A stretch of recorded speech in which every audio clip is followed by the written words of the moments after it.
Title bar के बिल्कुल नीचे हमारे पास पेंट को प्रयोग करने के लिए टैब्स दी गई हैं।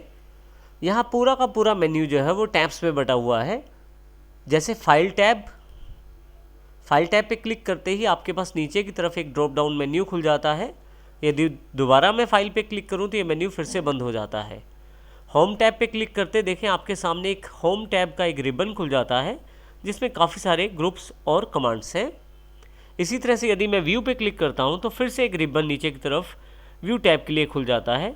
यहाँ पे यदि मैं होम टैब पे वापस आऊँ तो पेंट्स की कमांड्स को ग्रुप्स में अरेंज किया गया है।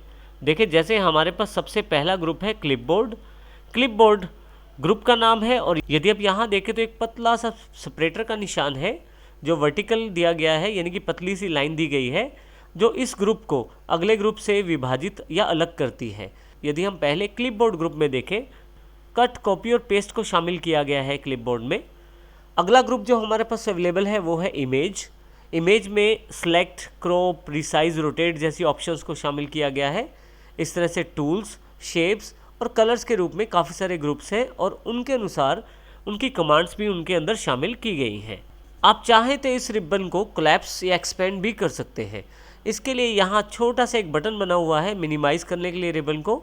जैसे ही मैं इस पर क्लिक करता हूँ मेरे पास पेंट में जो होम टैब खुली हुई थी वो मिनिमाइज़ हो गई है, और यदि मैं फिर से इसको वापस लाना चाहता हूँ तो फिर से माउस को यहाँ पे क्लिक करूँगा, फिर से मेरे पास वो टैब अवेलेबल हो गई है। इस प्रकार मैं अपना वर्क स्पेस या एरिया ऑफ वर्क बढ़ा सकता हूँ मिनिमाइज़ करके टैब को। टैब्स के बिल्कुल नीचे हमारे पास ड्राइंग एरिया दिया गया है, जहाँ पे आपको ये जो वाइट स्पेस नज़र आ रहा है ये एक्चुअल में हमारे ड्राइंग करने के लिए एक शीट अवेलेबल है, और ये ड्राइंग एरिया कहलाता है माइक्रोसॉफ्ट पेंट के ऐप के अंदर। इस ड्राइंग एरिया को मैं आसानी से बड़ा या छोटा कर सकता हूँ अपनी आवश्यकता अनुसार। इसके लिए आप देखें यहाँ डॉट्स दिए गए हैं, एक ये डॉट है, उसके पश्चात ये डॉट है, यहाँ पे भी। जिस तरफ मैं इसे बड़ा करना चाहता हूँ या छोटा करना चाहता हूँ उस तरफ खींचूंगा इसे मैं। यदि बाहर की तरफ मैं इस ड्राइंग एरिया को खींचता हूँ तो मेरे पास स्पेस बढ़ जाता है ड्राइंग करने के लिए, परंतु यदि अंदर की तरफ करता हूँ तो ये ड्राइंग स्पेस छोटा हो जाता है।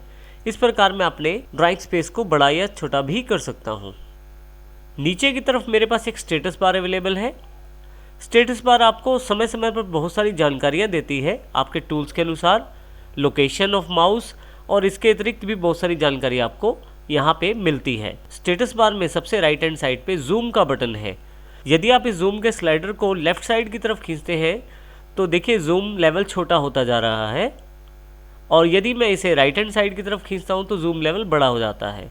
स्लाइडर को पकड़ के भी मैं लेफ़्ट या राइट मूव कर सकता हूँ, और मैं चाहूँ तो माइनस बटन पर क्लिक करके या प्लस बटन पर क्लिक करके भी जूम साइज़ को बड़ा या छोटा कर सकता हूँ। यदि आपका ड्राइंग स्पेस स्क्रीन से बड़ा हो जाता है, जैसे कि यहाँ पे मैं एग्जांपल ले लेता हूँ, तो आपके पास स्वयं ही यहाँ पे 2 स्क्रॉल बार अवेलेबल हो जाती हैं। यहाँ देखिए राइट हैंड साइड की तरफ वर्टिकल स्क्रॉल बार अवेलेबल हो गई है। इस स्क्रॉल बार को मैं ऊपर या नीचे करके अपने ड्राइंग स्पेस पे जा सकता हूँ। इसी तरह से आपके पास हॉरिजॉन्टल स्क्रॉल बार भी अवेलेबल है।